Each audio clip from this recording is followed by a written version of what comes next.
নমস্কাৰ সকলোকে স্বাগতম জনাইছো মাধুৰিমা ডায়েৰী চেনেললৈ আৰু যদিহে ফেচবুকত চাই আছে তেতিয়াহ'লে জীৱনৰ ইটো পেজটোলৈ আপোনালোক সকলোকে স্বাগতম জনাইছো আৰু মই আছো আজি যোৰহাট দৃষ্টিহীন বিদ্যালয় ইয়াত আজি বিশ্ব ব্ৰেইল দিৱস উদযাপন কৰা হৈছে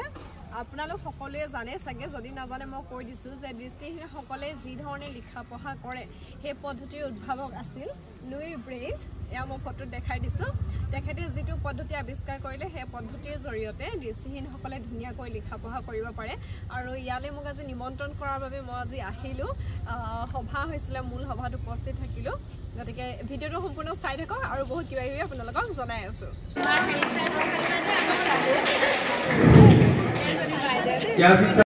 এতিয়া ইয়াতো পাই গলো আমাৰ ভিডিও চোৱা অকনমানি শ্ৰোতা দৰ্শক লগ পাই তেওঁলোকক বহুত ভাল লাগিলে মনটো আৰু আগবাঢ়ি আহিছে মাতখাৰ লগাবলে কি কম বহুত কিবা কিবি শিকি আহিলো দেখি আহিলো বহুত ভাল লাগিলে আপোনালোকে জানি আচৰিত হ'ব আজি 3 মাহ মানৰ আগতে আমাৰ জীৱনৰ ইটো হিটো চেনেলটোত আমি দৃষ্টিহীন ছোৱালী এজনীৰ কাহিনীৰে 3টাকৈ খণ্ড 4টাকৈ খণ্ড প্ৰকাশ কৰিছিলো আৰু হেকেটা ভিডিও এই বাইদেউগৰাকীয়ে চাইছিলে এখেতৰ নামটো হৈছে পূৰ্ণিমা বৰা বাইদেউ আৰু পূৰ্ণিমা বাইদেউৱে মোৰ লগত যোগাযোগ কৰিলে ভিডিওটো দেখি প্ৰথমে আমাৰ মাজত অকনমান সামান্য মতানৈক্য হৈছিলে মতটো মিলা নাছিলে আৰু হেকলৈ আমাৰ খুব ভাল ধৰণে বুজি এটা হৈ গ'ল ভিডিওৰ সম্পৰ্কতে তাৰ পিছতে এনেকুৱা হৈ গ'ল যে আজি এই বিদ্যালয়খনৰ অৰ্থাৎ দৃষ্টিহীন লোকসকলে শিকা বা শিক্ষণ পদ্ধতি ব্ৰেইল পদ্ধতি বুলি যেটো জনা যায় সেই ব্ৰেইল পদ্ধতিৰ উদ্ভাৱক লুই ব্ৰেইলৰ আজি জন্মদিন আৰু মোক এই বিদ্যালয়লৈ অতিথি হিচাপে বাইদেউ নিমন্ত্ৰণ জনাইছিল আৰু বাইদেউৰ নিমন্ত্ৰণ ক্ৰমে আহি পালোহি আৰু পায়ে তেখেতসকলৰ লগত মত বিনিময় কৰিলো বিভিন্ন কথা বতৰা জানিলো যে তেওঁলোকে কেনেকৈ স্মাৰ্টফোন যেটো আমি ব্যৱহাৰ কৰো কেনেকৈ ব্যৱহাৰ কৰে বাইদেউ মোক অলপ শিকাই দিছে কেনেকৈ তেওঁলোকে ব্যৱহাৰ কৰে পূৰ্ণিমা বাইদেউক মই কৈছিলো যে আপুনি যে মোলে হোৱাটছএপত ইমান মেছেজ ধুনিয়াকে লিখিব পাৰে তেওঁ ভয়েস ৰেকৰ্ডিংও পঠায় কিন্তু বহুত ধুনিয়াকে দীঘলকৈ ইউটিউব বা যিকোনো ভিডিওত কমেন্ট কৰিব পাৰে ধুনিয়াকৈ লিখি দীঘলীয়াকৈ লিখি মেছেজ কৰিব পাৰে কেনেকৈনো পাৰে হেয়া চাও বুলি কলো লিখকচোন মোলে কিবা এটা চকুৰ সন্মুখতে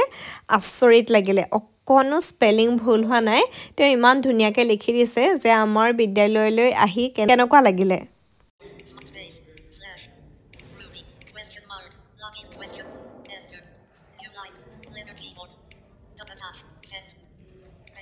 বাইদেউ মোলে মেছেজ এটা দেখাই দিলে যে আমাৰ বিদ্যালয় হি কেনে লাগিলে উত্তৰটো বহুত ভাল লাগিলে আৰু মই আচৰিত খাই গৈছো হসাকে আমি চকুৰে দেখি কিবাবি কৰাটো তেনে সাধাৰণ কথা কিন্তু দৃষ্টিহীন সকলে নেদেখাকে ইমানখিনি কাম সম্ভালি আছে হেতু একেবাৰে সেলিউট মানে ক'ব লাগিব ভাত পানী বনাই আমি সংসাৰ চলাই খাই আছো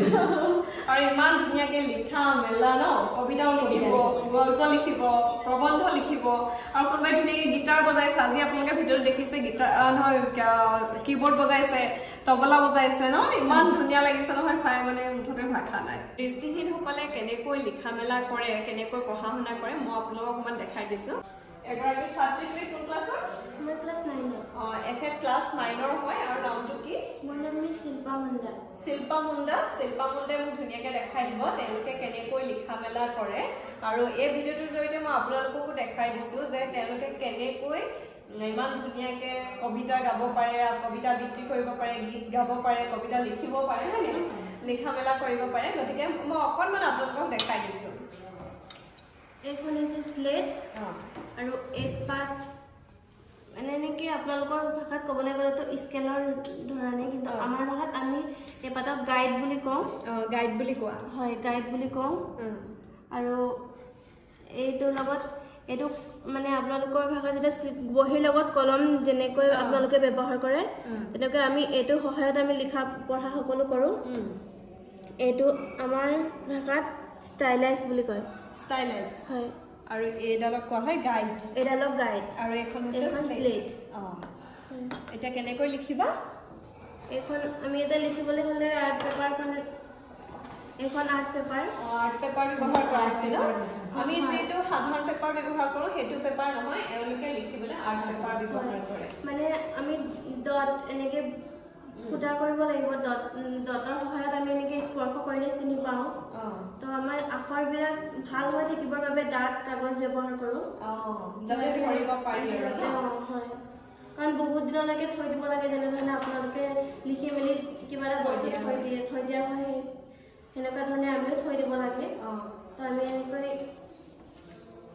মানে আৰ্ট পেপাৰখন ভাল হয় আৰ্ট পেপাৰখন আমাৰ কাৰণে সুবিধাজনক হয় আৰু এইখন কি হয় এখন মেথছৰ কাৰণে ব্যৱহাৰ কৰা মেথছত ব্যৱহাৰ কৰা হয় আৰু এইটো কি হয় এইটো টাইপ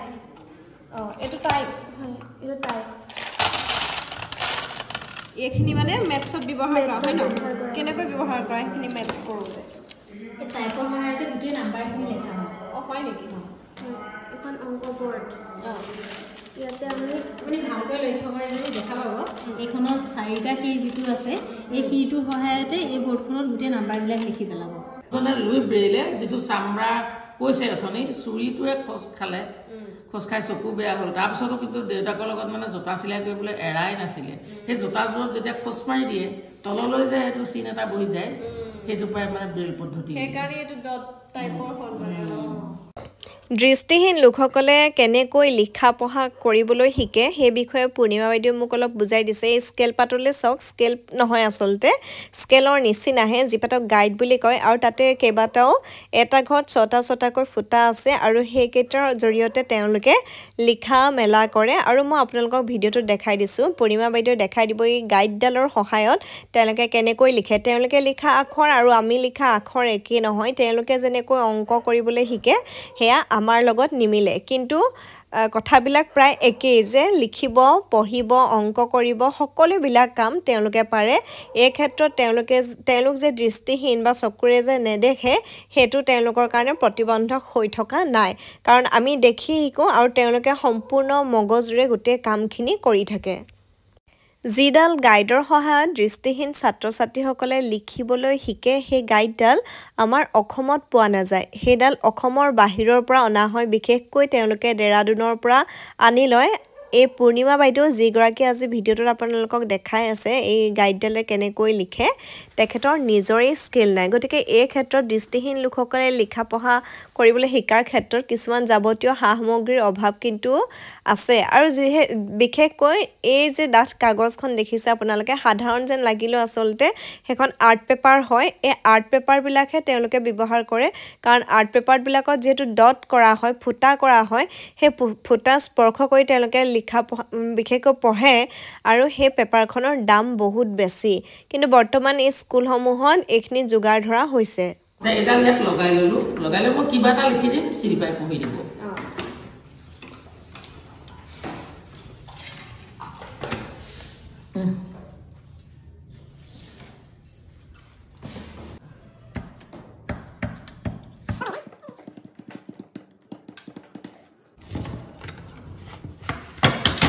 এয়া আপোনালোকে দেখিছেই নহয় বাইদেৱে কেনেকৈ এই ডাঠ কাগজখনত মানে আৰ্ট পেপাৰখনত ডট ডট কৰি গৈছে অৰ্থাৎ ফুটা ফুটা কৰি গৈছে কিন্তু একো আখৰ আপোনালোকে পেনে লিখা নিচিনা হোৱা নাই মাত্ৰ ফুটা ফুটা হৈছে আৰু সেইখিনিৰ আধাৰতে স্পৰ্শ কৰি কেনেকৈ ছাত্ৰী শিল্পাই পঢ়ি শুনাব আপোনালোকে শুনকচোন আমাৰ বিদ্যালয়খনৰ নাম যোৰহাট দৃষ্টিহীন বিদ্যালয় এই বিদ্যালয়খন স্থাপন কৰা হৈছিল 1974 চনত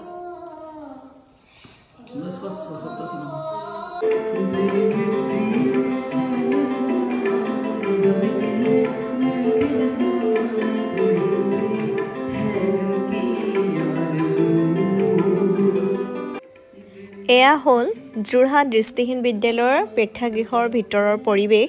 আৰু এতিয়া ইয়াত ইমান সুন্দৰকৈ এজন দৃষ্টিহীনে গীত গাইছে দুজনে বাদ্যযন্ত্ৰ সংগত কৰিছে চাওকচোন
নিষ্ঠা আৰু